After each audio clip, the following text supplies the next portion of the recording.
జనగామ జిల్లా పాలకుర్తి మండల కేంద్రంలోని రైతు వేదిక ప్రాంగణంలో తెలంగాణ ప్రజాప్రభుత్వం ప్రతిష్టాత్మకంగా చేపట్టిన భూభారతి చట్టంపై రైతులకు అవగాహన సదస్సు నిర్వహించిన రెవెన్యూ అధికారులు. ఈ కార్యక్రమంలో పాల్గొని రైతులకు అవగాహన కల్పించిన జిల్లా కలెక్టర్ రిజ్వాన్ షేక్ బాషా, ఎమ్మెల్యే మామిడాల యశస్విని రెడ్డి. ఈ సందర్భంగా వారు మాట్లాడుతూ భూభారతి చట్టంపై ప్రతి రైతు అవగాహన కలిగి ఉండాలని అన్నారు. ఈ కార్యక్రమంలో పాల్గొన్న అడిషనల్ కలెక్టరేట్, ఆర్డీఓ, తహసీల్దార్, ఎంపీడీఓ అధికారులు, రైతులు పాల్గొన్నారు. అన్ని మండలాల్లో కూడా 29 మే వరకు మొత్తం 29 ఏప్రిల్ వరకు అన్ని మండలాలు కూడా అవగాహన సదస్సులు ప్లాన్ చేస్తున్నాము. సో అందులో భాగంగా ఈ రోజు ఇక్కడ కండక్ట్ చేస్తున్నాము.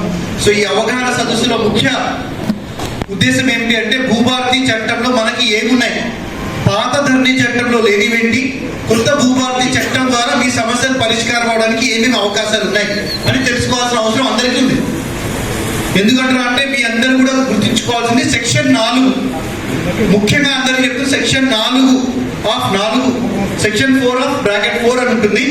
ఆ సెక్షన్ ప్రకారం ఎవరైనా జరిగింది చెప్పిన దాన్ని నేను మళ్ళీ రిపీట్ చేయను, ఎందుకంటే వాళ్ళు చాలా స్పష్టంగా చెప్పిండ్రు అదంతా కూడా.